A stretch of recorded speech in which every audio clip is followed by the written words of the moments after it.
Bonjour et bienvenue dans ce nouvel épisode de Learning by Doing, le rendez-vous de celles et ceux qui font de l'apprentissage le moteur de leur équipe.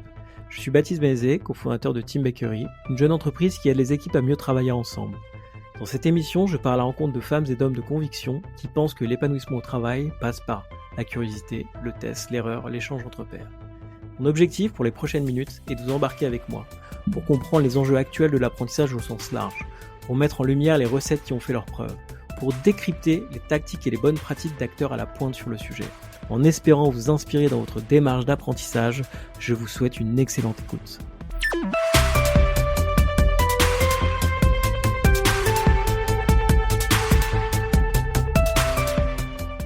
Salut Julien, comment vas-tu ? Bonjour Baptiste, ça va et toi?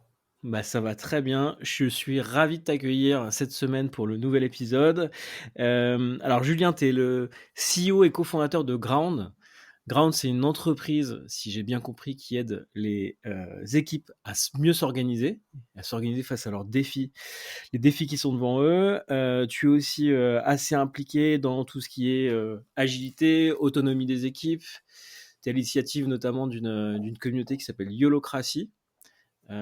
Aujourd'hui, je pense qu'on va, on va revenir sur ton parcours, et puis ensuite, je pense qu'on va pas échanger sur tout ce qui est apprentissage en continu, tout ce qui est autonomie des équipes, tout ce qui est responsabilisation des collaborateurs sur leur apprentissage, sur leur progression. Est-ce que ça te va comme programme ? Écoute, c'est super, merci beaucoup pour l'invitation. Alors, je suis pas un spécialiste approfondi de la formation ou du learning, mais à la fois, je pense que c'est un peu le sujet majeur de notre vie professionnelle et c'est évidemment complètement lié au sujet que nous, on traite chez Grande, puisque finalement, c'est consubstantiel vraiment à ce qu'est une équipe, à son travail en continu, à son apprentissage en continu. Et voilà, que tu as très bien décrit et qui est un peu notre activité chez Grande et les sujets qu'on défriche via Yolocracy notamment. Ok. Peut-être avant de rentrer dans le vif du sujet, est-ce que je peux te demander peut-être quelques mots sur ton parcours ? J'ai fait la fin et je pense tes activités actuelles. En fait, moi, j'ai à la fois dans mon parcours, et je pense que c'est intéressant, c'est même d'ailleurs un peu en lien avec le learning, moi, j'ai vraiment une constante sur, on va dire, les sujets d'organisation du travail, mais par des biais dans des contextes qui sont assez différents, puisque j'ai commencé dans un grand groupe chez Renault, où je travaillais sur le lean management. Après, j'ai complètement changé de secteur pour travailler dans le digital, où j'ai cofondé une agence qui s'appelle la NetSquad. Donc là, on a travaillé vraiment sur l'animation de communautés en ligne ou des communautés internes. Donc on était vraiment pareil sur l'organisation des gens et des communautés. Et là, depuis maintenant 4-5 ans, je travaille vraiment sur, on va dire, la transformation chez Grande, la transformation et l'accompagnement des équipes. Donc un peu une constante autour, on va dire, de l'organisation, mais à chaque fois dans des secteurs et en faisant des métiers assez différents. Ok. Est-ce que tu aurais un ou deux exemples de ce que vous faites chez Ground ? Alors, je sais pas si tu peux parler de tous tes clients, mais des choses un peu marquantes pour rendre les choses un peu plus concrètes. Ouais, en fait, c'est d'ailleurs un peu comme tu l'as dit, notre marqueur à chaque fois, c'est vraiment d'accompagner des équipes dans leur autonomie. Donc ça peut être typiquement une transformation agile à l'échelle. On accompagne par exemple la Maïf depuis quelques années sur sa démarche de transformation interne de l'ensemble du siège, à mettre en place des tribus, un peu à désiloter et travailler de manière beaucoup plus collaborative. Donc c'est ça, et c'est aussi, on travaille beaucoup avec la communauté BetaGouv et le programme Startup d'État, où on aide finalement des, à faire sous forme de start-up. Le start-up étant un bien grand mot, mais en tout cas des nouveaux services publics de manière beaucoup plus frugale et beaucoup plus test and learn, comme on dit, voilà. Et donc on accompagne cette autonomie-là de ces fonctionnaires ou de ces équipes multimétiers publiques. Ok. Donc, si je comprends bien, en fait, enfin, moi, je me l'imagine, tu me dis si je me trompe, mais comme deux composantes. Il y a une composante un peu mentoring, coaching, suivi individuel des acteurs un peu pivots dans ces orgas ou ces orgas en devenir. Typiquement, si on parle de BetaGouv, c'est peut-être le format, enfin le le poste d'intrapreneur ou de porteur de projet, chez BetaGouv j'allais dire, vous éduquez, vous suivez, vous formez, vous challengez et ensuite de manière plus large, il y a l'animation de ces communautés et essayer de désiloter un petit peu ces organisations?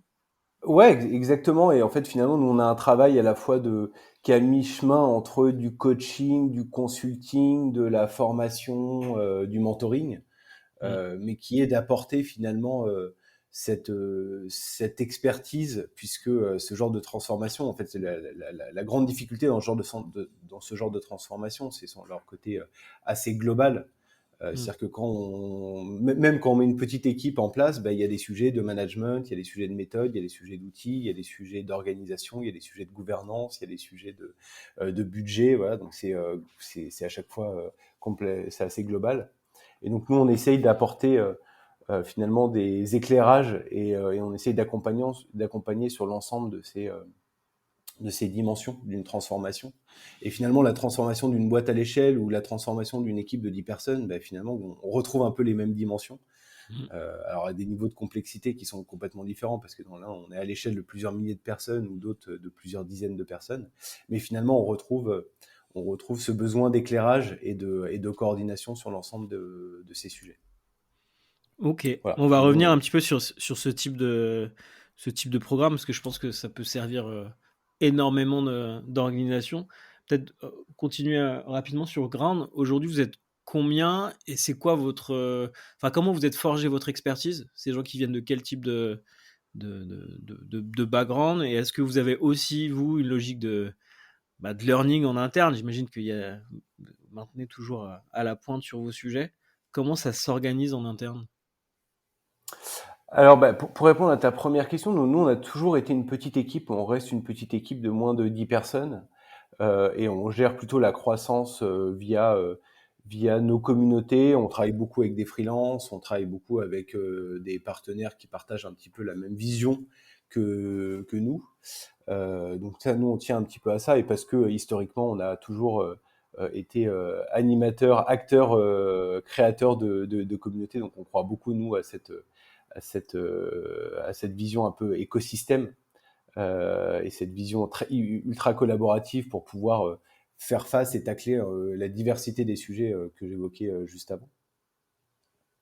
Et en fait, j'ai envie de dire, nous, dans notre équipe, le learning, voilà, l'apprentissage, c'est quelque chose d'hyper organique.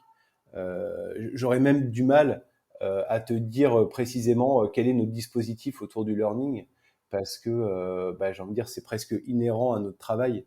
Le cœur de notre travail, c'est finalement apprendre en continu. Et donc finalement, c'est complètement fondu dans nos process de travail, dans nos priorités, ça transpire sur tous nos sujets, en fait, le learning. C'est pas un dispositif particulier. Donc c'est toujours un peu difficile à décrire. Et si je devais le faire même plus largement, en fait, je trouve qu'il y a un peu deux types d'entreprises autour du learning.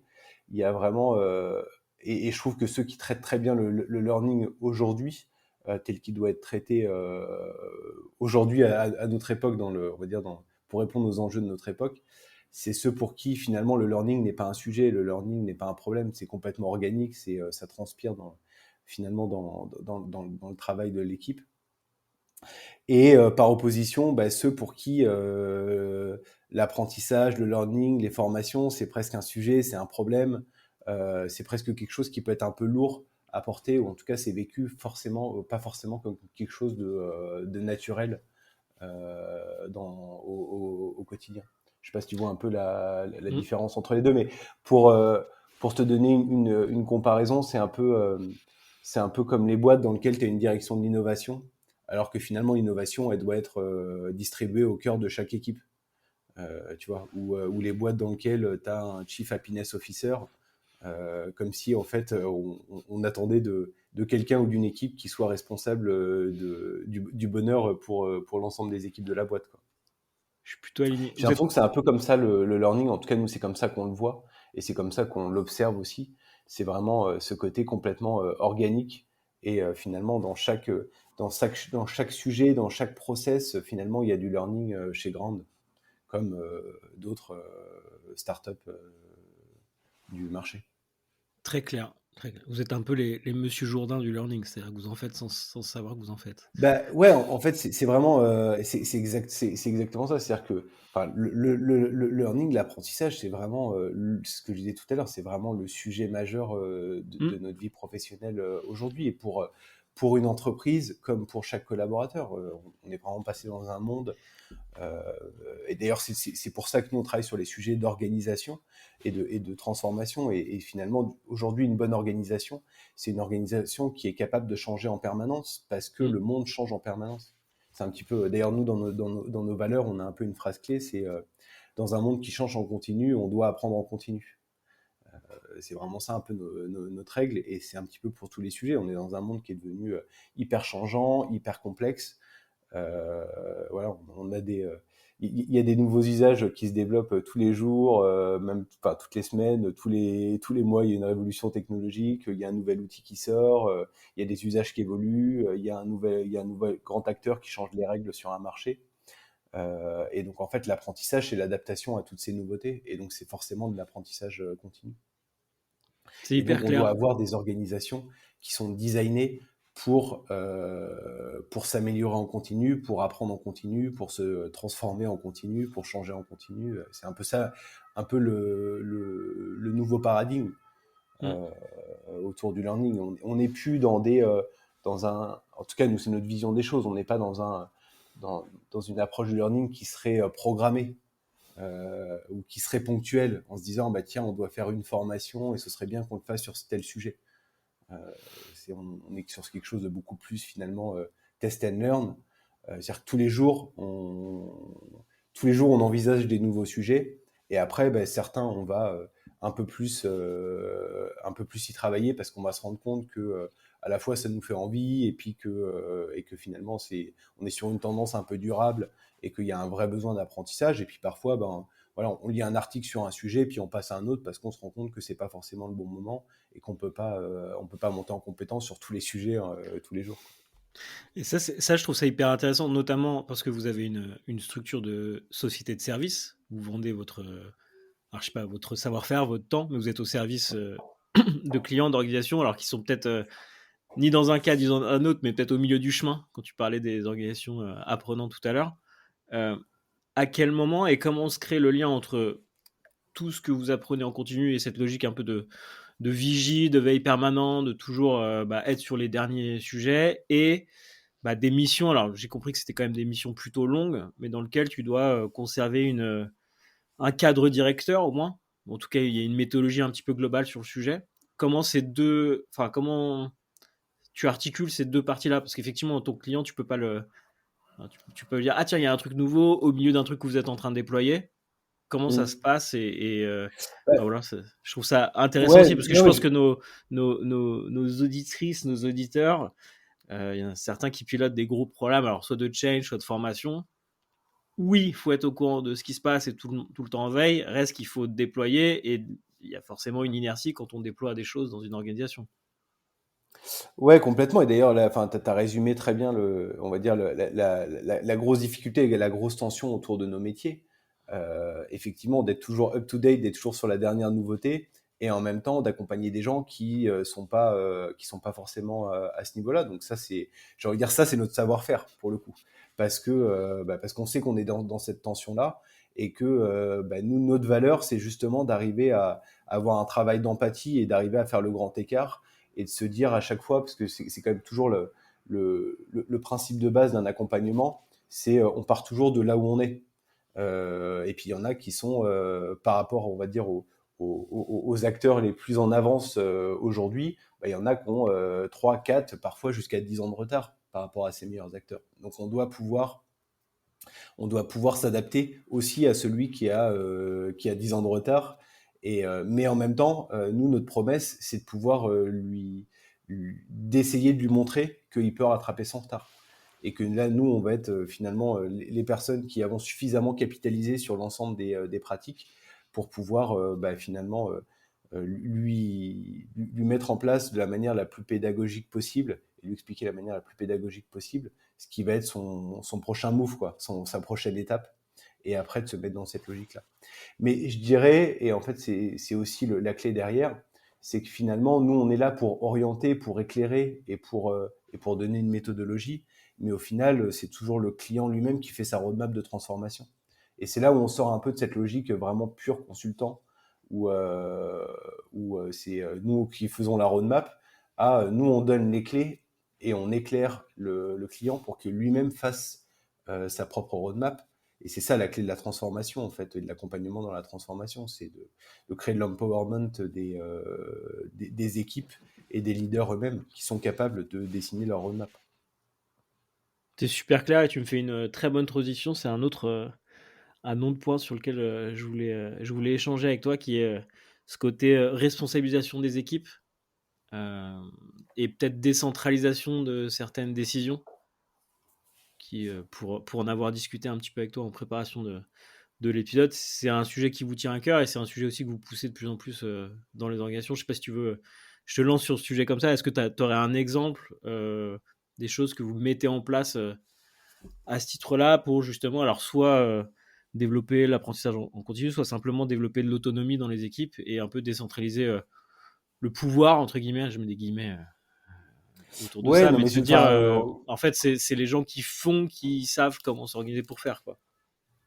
bah, exactement, on en revient un peu à ce qu'on se disait, c'est-à-dire que dans un contexte hyper changeant, dans un contexte ultra complexe, avec beaucoup d'incertitudes, avec finalement, même sur le terrain, beaucoup d'ambiguïté sur les sujets, en fait, on n'a pas d'autre choix que de prendre les décisions au plus proche du terrain. Pourquoi? Parce qu'on n'est pas dans une logique de prendre la meilleure décision, on est dans une logique de prendre la décision qu'on va pouvoir le tester le plus rapidement et ajuster en fonction des feedbacks. Et donc, la meilleure manière de prendre les décisions qu'on va mettre en place le plus rapidement possible, c'est de prendre les décisions au plus proche du terrain. Et donc, c'est ceux qui sont plus proches de cette complexité et donc les équipes eux-mêmes qui sont responsables. C'est un peu comme ça qu'on résume le besoin d'autonomie et d'empowerment au niveau des équipes. Et finalement, si on regarde l'apprentissage et le learning, enfin, c'est la traduction, je sais pas pourquoi je dis l'un ou l'autre, mais on va dire que c'est des synonymes. En fait, c'est la même chose, c'est-à-dire que pendant très longtemps, on était quand même dans une vision assez tayloriste, où finalement la responsabilité de l'apprentissage était au niveau de l'entreprise, au niveau du manager, parce que finalement, on se demandait quels étaient les apprentissages nécessaires pour les besoins de l'entreprise. Or, aujourd'hui, les besoins d'apprentissage, ils sont au niveau de chaque collaborateur. Et donc, ça veut dire que la responsabilité, elle doit se situer. Alors, elle est évidemment partagée, mais elle est aussi et surtout au niveau du collaborateur. C'est-à-dire, chaque personne est responsable de son propre apprentissage. Pour plusieurs raisons. Chaque collaborateur a des besoins différents, donc il n'y a que lui qui peut juger quels sont on va dire ses prochains apprentissages ou ses priorités en termes d'apprentissage.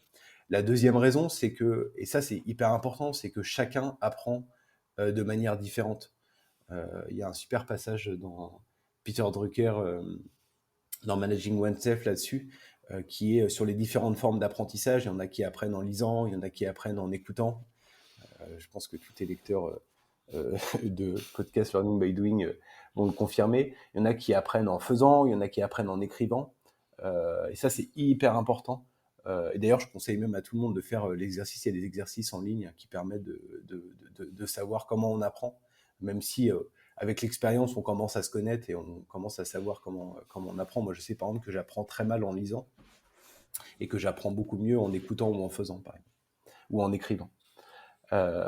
Mais ça, encore une fois, il y a que le collaborateur qui sait. Et puis, troisième raison, qui est presque la raison la plus importante, presque philosophiquement ou politiquement même la plus importante, c'est que aujourd'hui, on ne fait pas carrière dans une seule entreprise. On a des carrières qui sont multi-entreprises, même multi-métiers. On fait des métiers différents, assez délinéarisés. Et donc, au final, si on a un problème à un moment de compétences ou qu'on a un problème d'employabilité, c'est nous, collaborateurs, qui allons en payer le prix. Donc, on n'a pas d'autre choix que d'être responsable de son propre apprentissage. Voilà, un peu ce que je peux dire sur le sujet. Et est-ce que tu as un exemple concrètement chez tes clients, comment ça vous l'avez mis en place Est-ce que c'est de l'individuel à travers les coachings que vous faites? Est-ce qu'il y a des choses qui ressortent, en termes de bonnes pratiques? Alors sans que tu nous dévoiles, toute la Ouais. méthodologie que vous déployez chez les clients, mais est-ce qu'il y a des Non, non, non, mais moments, en fait, la contrepartie de ça, c'est que, en fait, c'est toujours, les gens, tu peux influer sur les, enfin, ce que je pense, hein, sur les pratiques des gens, en créant un contexte qui va être favorable à telle ou telle pratique. Et donc, nous, tout notre travail, mais d'ailleurs, ce qu'on conseille aux entreprises, ce qu'on met en place chez Grande, c'est de créer un contexte qui va être favorable à cet empowerment et au fait que les gens vont se dire, OK, en fait, je vais être motivé, aujourd'hui je vais apprendre tel truc, etc. Et un peu nous, le contexte qu'on essaye de mettre en place, mais qu'on essaye de mettre en place chez Grande, comme chez les clients qu'on accompagne, c'est d'abord beaucoup d'autonomie et de consacrer, et considérer et consacrer du temps, parce que considérer que l'apprentissage, qu'il y a un temps d'apprentissage qui est inhérent à chaque activité. Donc ça, c'est la première chose, à mon avis, c'est de créer un contexte où on donne du temps. On donne de l'autonomie, on donne du temps. Et le deuxième point, c'est de valoriser ce besoin d'apprentissage. Et valoriser, ça peut être fait de manière différente. Ça peut être soit soit de manière déclarative, donc de se dire que, par exemple, dans les valeurs, quand on va créer une équipe, on va définir les valeurs, de dire que l'apprentissage, ça peut être une des valeurs fondamentales de l'équipe. Voilà. Nous, c'est le cas chez Grande, hein, je citais un peu un de nos mantras. Tout ce qui ne s'améliore pas en continu régresse en continu, mais c'est un petit peu la même chose pour les produits comme les collaborateurs. Donc ça, c'est ce type de valorisation, mais ça peut être aussi une valorisation, j'ai envie de dire, dans les projets ou dans les produits ou dans ce qu'on va prioriser. Et on va un peu surpondérer l'apprentissage dans la priorisation. Ça, c'est une façon aussi de l'intégrer concrètement dans le quotidien Mmh. des équipes. Et donc j'ai dit, donc il y a un peu donc la valorisation, laisser du temps. Et ensuite, la troisième chose qui est assez clé, et ça c'est un peu le travail des leaders, des managers, des directions, c'est de créer du challenge. Et le challenge, on va se donner en se donnant des objectifs, en étant ambitieux, en se donnant une vision, et ce qui va inciter les collaborateurs à apprendre.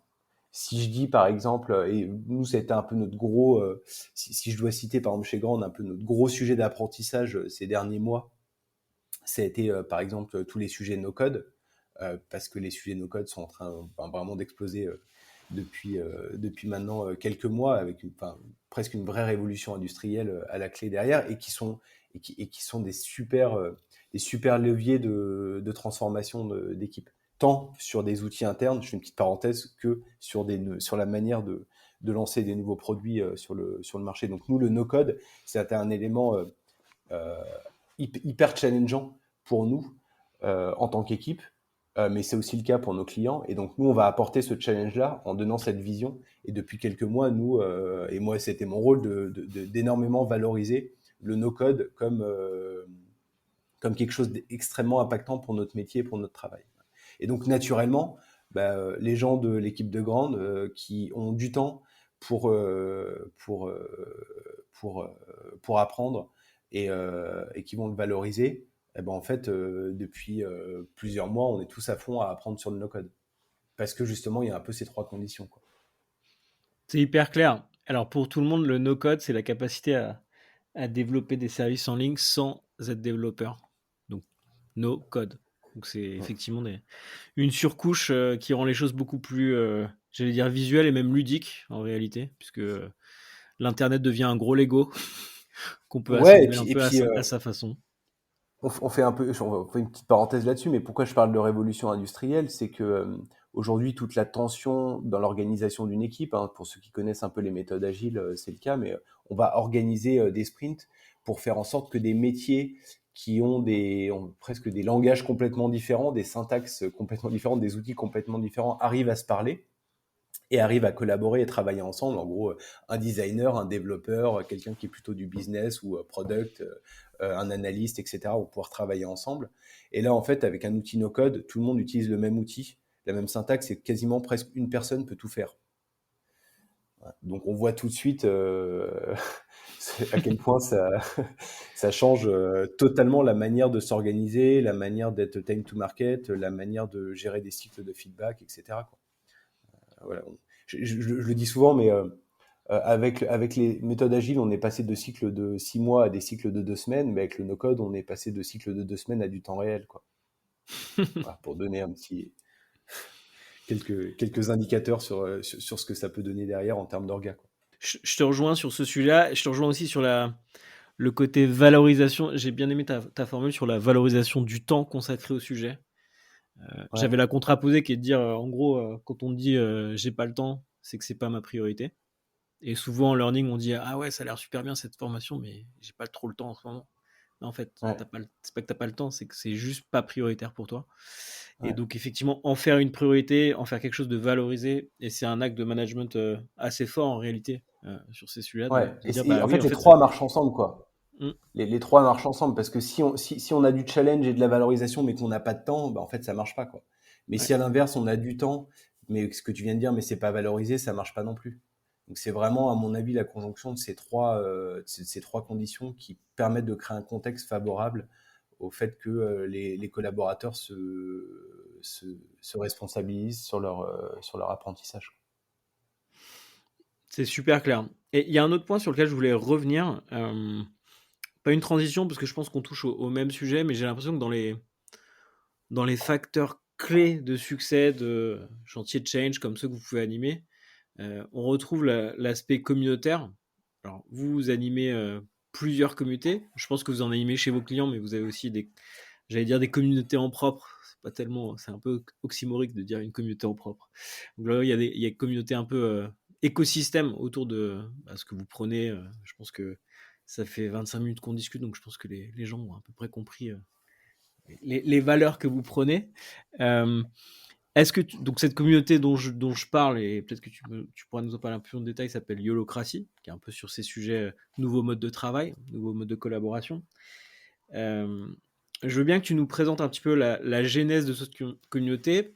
Et je pense que si on veut étendre un peu plus le sujet, c'est de se dire aujourd'hui, moi j'ai compris que dans ton d'expérience, tu en as animé plusieurs. C'est quoi les facteurs clés pour bien animer une communauté? C'est quoi les bons ingrédients? Est-ce qu'il y a des choses auxquelles vous êtes super vigilant pour vous assurer que bah, voilà, ça prend bien, que ça tient dans la durée, que ça se transforme pas en quelque chose qui est pas bon pour la communauté? Enfin voilà, est-ce que tu peux nous éclairer sur ce sujet-là? Parce que je pense que c'est un vrai levier à la fois sur learning, mais plus globalement sur l'ensemble des chantiers de changement dans une organisation. Ouais, effectivement, nous, on a créé Yolocratie en 2017. Il se trouve qu'on avait déjà créé une communauté qui est maintenant devenue une association qui s'appelait Expedition, qui était la première communauté en ligne autour de la culture produit, qui est devenue maintenant, depuis quelques jours d'ailleurs, French Produit. Je salue cette naissance, cette renaissance d'une communauté qui s'est complètement émancipée avec d'autres partenaires et qui maintenant a pris totalement son envol. Yolocratie, à chaque fois, c'est toujours le besoin d'apprendre et de défricher un sujet qui est assez nouveau. Et en général, quand un sujet est assez nouveau, bah, finalement, en fait, voilà, il y a euh, il est pas structuré. Donc nous-mêmes, on va découvrir un peu ça et là quelques idées intéressantes. Et c'est toujours intéressant pour nous d'aller essayer de relier les points. Et finalement, au départ, quand on crée une communauté, c'est un peu d'essayer de relier les points et de se dire que bah, finalement, à plusieurs, on va pouvoir bah, partager, capitaliser, enrichir tous nos apprentissages qu'on fait individuellement. Donc, au départ, c'est assez spontané, c'est finalement et assez artisanal ou une communauté. On se dit, bah tiens, si on échangeait, allez, on crée un Slack ou on crée un event ou on crée, je sais pas, un apéro, etc. Enfin, voilà, c'est toujours, ça part toujours de là d'un truc assez simple. Et j'ai envie de dire, là, je suis assez, presque assez darwinien dans cette logique-là, c'est qu'une communauté, bah, soit finalement ce besoin, il se révèle finalement assez durable et le sujet, il se révèle assez long term view. Et donc, bah, à ce moment-là, la communauté, elle grandit de manière organique. soit finalement le sujet, finalement c'était un sujet de passage et que il est remplacé par un autre sujet. Et à ce moment-là, la communauté elle meurt assez naturellement. On pouvait pas faire une communauté de manière artificielle. Donc nous, on a eu la chance de monter des communautés sur des sujets qui finalement se sont développés, sont devenus des sujets assez majeurs. Donc ça, c'est la première condition, c'est un peu la chance, quoi, de tomber sur ces sujets-là. Et puis ensuite, c'est comme toute communauté, c'est d'être assez sincère dans ce qu'on va, assez sincère et assez transparent, d'aller se dire que derrière, l'objectif, c'est de partager les apprentissages. Et évidemment, nous, le fait d'animer cette communauté, ça rejaillit sur nous, on va dire, en termes de réputation, en termes de crédibilité, en termes de légitimité. Et donc, derrière, ce qu'on investit de manière assez sincère au départ dans l'apprentissage, finalement, on, entre guillemets, on le récupère en termes d'image ou en termes de légitimité ou en termes de contact ou en termes de. Mais j'ai envie de dire ça, derrière, c'est une externalité ou une conséquence assez naturelle, assez saine, mais c'est forcément pas la raison première, quoi. Et puis après, troisième temps, c'est que pour qu'une communauté marche, il faut y passer du temps pour l'animer. Je connais assez peu de communautés qui vraiment marchent spontanément. Il y a toujours des leaders dans une communauté et c'est un peu les leaders qui vont faire en sorte que la communauté elle puisse vivre. Et donc en général, quand on a créé cette communauté, on prend nos responsabilités et on continue à l'animer. Les gens veulent des chiffres, Julien.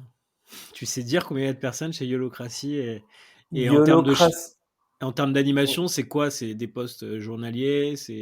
Non, non, en fait c'est beaucoup plus c'est pas aussi intense que ça Yolocracy parce que c'est pas une communauté métier comme pouvait l'être Expedition par exemple. Mais Yolocracy, il y a à peu près pas loin de 2000 personnes dans la mailing list. On est à peu près quasiment un millier sur le Slack, ou 800, non 800 sur le Slack. Voilà, et puis c'est entre 100 et 200 personnes quand on fait des talks. Et en fait, le principe, c'est de faire des talks. Donc, en fait, on organise et on fait parler des gens sur un sujet précis. Je sais pas, par exemple, sur les OKR ou vraiment sur un sujet d'organisation distribuée. Et là, les gens peuvent venir ou peuvent écouter après en replay la vidéo, le contenu. On a aussi des podcasts, notamment le podcast qui s'appelle Turbulent, où là, on fait un tête-à-tête avec une personne qui, on va dire, dans une entreprise un peu traditionnelle ou dans un environnement assez conservateur, va essayer de faire bouger les choses, qui vient nous raconter comment il fait pour faire bouger les lignes dans ce contexte-là. Et là, on sort un nouveau service que tu connais parce que tu fais partie des mentors, qui s'appelle Yolocracy Call, où là, on teste un nouveau service, mais là, on ne sait pas encore si ça va fonctionner, mais voilà, on le lance. En tout cas, on a plutôt des bons feedbacks pour l'instant, où là, le principe, c'est qu'on peut booker une heure, alors avec des gens qu'on appelle des mentors, c'est peut-être un bien grand mot, mais en tout cas, c'est des gens qui, de par leur expérience, ont su craquer un sujet, ont su résoudre un problème autour de l'organisation, ont su créer un nouveau modèle, et vous pouvez booker une heure pour le partager avec eux ou pour vous-même présenter un problème si vous avez un problème similaire. Parce qu'on sait très bien que sur les sujets d'organisation, sur les sujets de gouvernance, sur les sujets de fonctionnement comme ça, en général, une bonne discussion, mais même une discussion d'une heure avec la bonne personne, ça peut vraiment vous faire gagner des semaines ou des mois de travail, ou ça peut remplacer vraiment, vraiment des heures ou des jours de lecture d'articles, quoi. Je suis assez en phase avec toi. Alors, non pas que je sois impliqué plus que ça dans le projet, mais je pense que pour la suite, je vais peut-être renommer le podcast Learning by Calling parce qu'on au moins deux autres invités qui m'ont dit ah, mais moi, pour apprendre, c'est assez simple. J'ouvre LinkedIn, je trouve quelqu'un qui est bon dans un sujet, je lui propose un café. Ou je regarde mon réseau et je décroche mon téléphone et je trouve ça génial de pouvoir passer ça à l'échelle parce que tu le disais, hein, il y a plein de façons d'apprendre.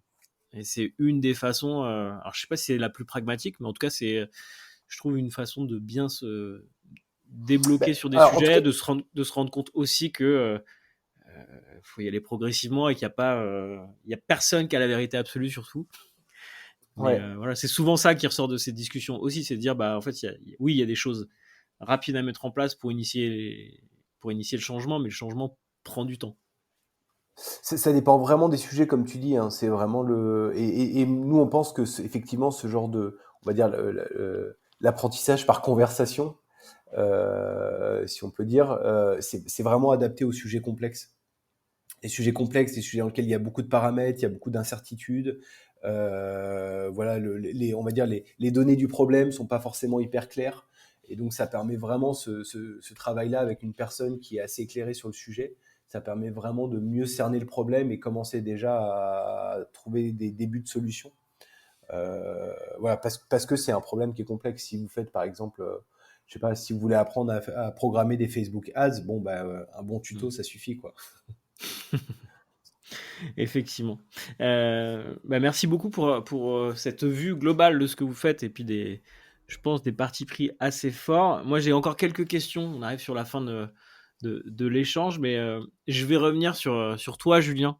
Alors, je sais que j'ai compris que chez Ground, l'apprentissage était inhérent à votre modèle et qu'il n'y avait pas forcément des rituels précis ou des objectifs précis autour de l'apprentissage. Est-ce que toi, tu saurais nous dire comment tu apprends? Alors, j'ai cru comprendre tout à l'heure que tu étais plus sur de l'apprentissage en écrivant ou en faisant. Est-ce que tu as des routines? Est-ce que tu as des exemples, les derniers exemples je ne sais pas si tu veux nous reparler du no-code ou d'autres choses que tu as apprises concrètement?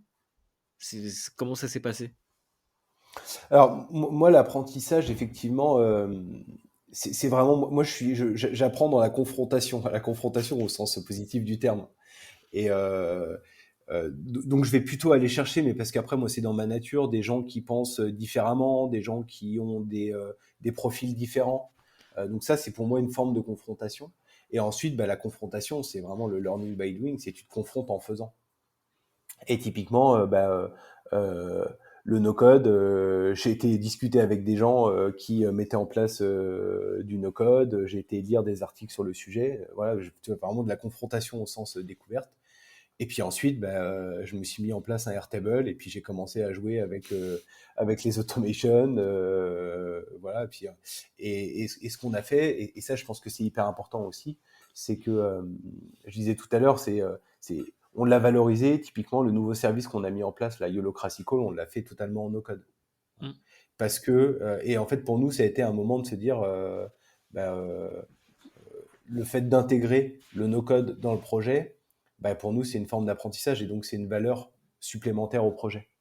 Et presque, moi, un projet ou un client ou un produit ou une démarche dans lequel je n'apprends rien, en fait, moi, par principe, je trouve pas ça super intéressant, quoi.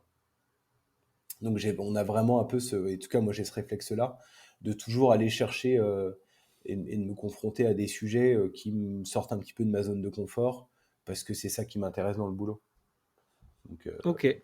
donc c'est pour ça que ça se fait assez naturellement. Et au final, presque en conclusion, je peux dire que si je reviens par rapport à la manière dont je travaillais 10 ans en arrière, bah, je fais pas du tout le même métier, j'ai pas du tout les mêmes méthodes, j'ai pas du tout la même vision du sujet, j'ai pas du tout les mêmes outils. Enfin, je travaille totalement différemment aujourd'hui d'il y a 10 ans. Et pourtant, bah, en 10 ans, j'aurais du mal à dire que j'ai passé beaucoup d'efforts, enfin que j'ai fait beaucoup d'efforts à apprendre, quoi.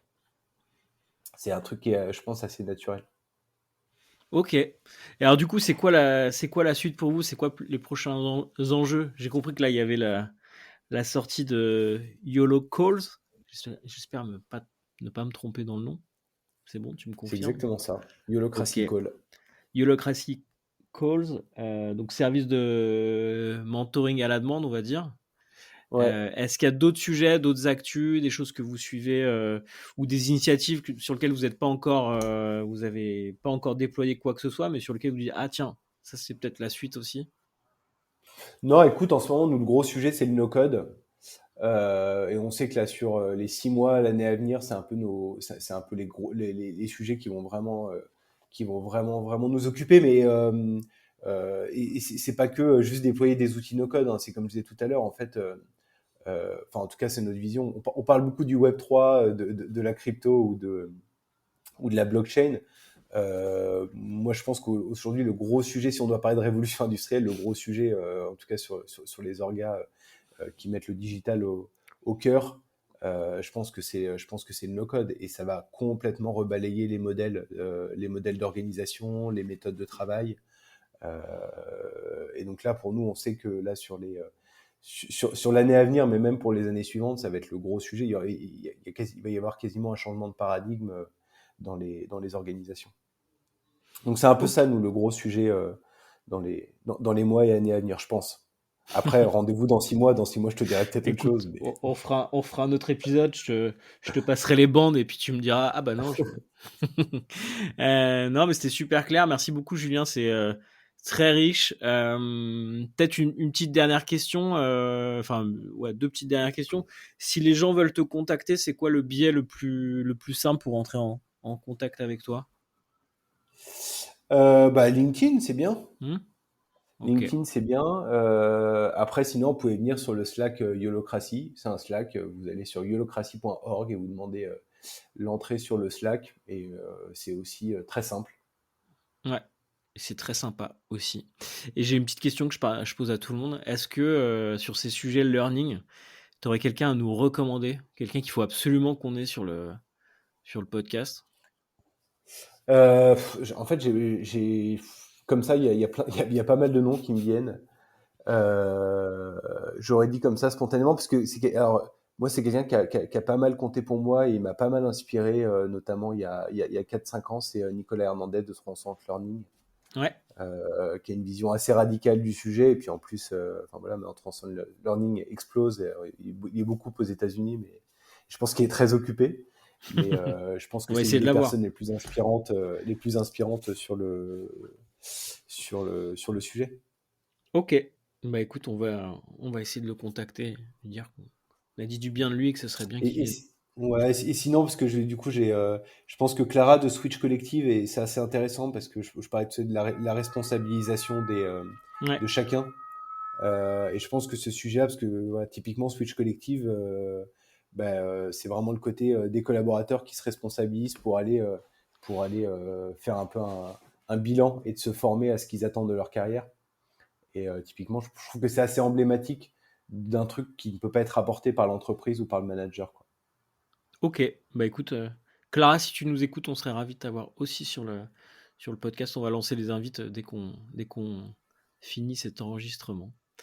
Je te remercie une nouvelle fois, Julien. Est-ce que tu as un dernier mot à partager, dernière chose à nous dire? Non, juste te remercier parce que ce genre de podcast, ça permet aussi de réfléchir et de se dire, tiens, c'est quoi le learning chez nous? Et voilà, on en a parlé pendant 3/4 d'heure. Quand tu m'as sollicité, je me suis dit, mais en fait, moi, j'ai rien à dire sur le sujet. Et parce que finalement, comme je disais, c'est pas un sujet pour nous. Enfin, c'est tellement ancré dans nos pratiques que ça devient plus un sujet. Et du coup, ce genre de podcast, ça permet, c'est un bon prétexte pour se poser et pour réfléchir. Donc, merci à toi. Bah écoute, permettre de prendre un peu de hauteur et de réfléchir et de passer 3/4 d'heure à discuter de ce sujet qui est vraiment, encore une fois, un sujet passionnant parce que c'est le sujet d'une vie, quoi. Bah écoute, très bien. Je suis ravi de l'entendre. Moi aussi, le plaisir est partagé. J'espère que les auditrices et les auditeurs qui nous ont suivis jusque-là le partagent aussi. Je te remercie une nouvelle fois, Julien. Et puis, je souhaite à tout le monde une très bonne fin de journée. Et je vous dis rendez-vous pour un prochain épisode. À bientôt. Merci beaucoup de nous avoir écoutés jusqu'ici. Si vous souhaitez aller plus loin et commencer à développer une culture de l'apprentissage autour de vous, pensez à vous abonner gratuitement à notre sélection hebdomadaire d'outils pratiques pour animer votre équipe. C'est disponible via le lien qui est en description de l'épisode. Si cet épisode vous a plu, parlez-en autour de vous. C'est la meilleure façon de le faire connaître. Vous pouvez aussi nous laisser un petit mot en commentaire. On lit tout et ça nous aide beaucoup à nous améliorer au fil des épisodes. Merci encore de votre soutien et je vous dis à très vite pour un prochain épisode.